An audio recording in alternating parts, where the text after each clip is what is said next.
Red pen syndrome. That's a term I use to describe the overcorrecting of our kids' writing, especially with a red pen.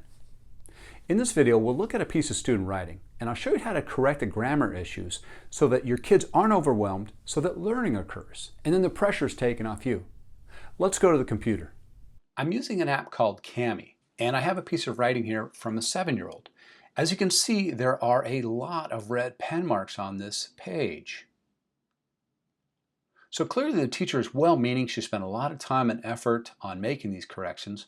The problem for the student is that all these corrections are overwhelming to them and they're confusing.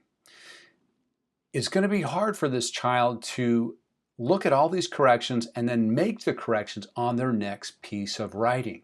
So what happens then is learning doesn't occur. Well, how are we going to make learning occur? I'll show you.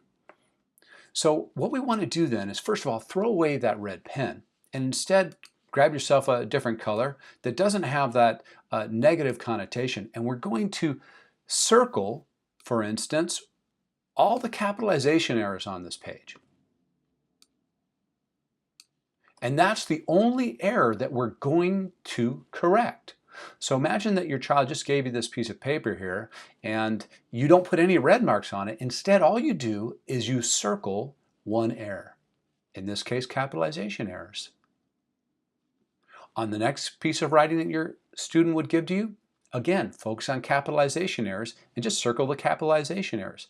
On the next piece of writing, do the same thing. Just focus on that one capitalization error.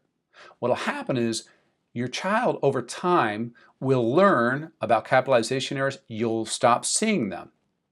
Then what you can do is, once that occurs, go on to the next error that you're seeing and correct that error.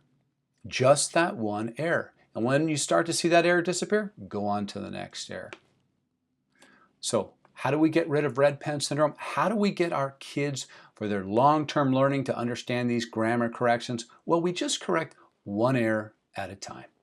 Thanks for watching. I'm Greg Barron. Happy writing.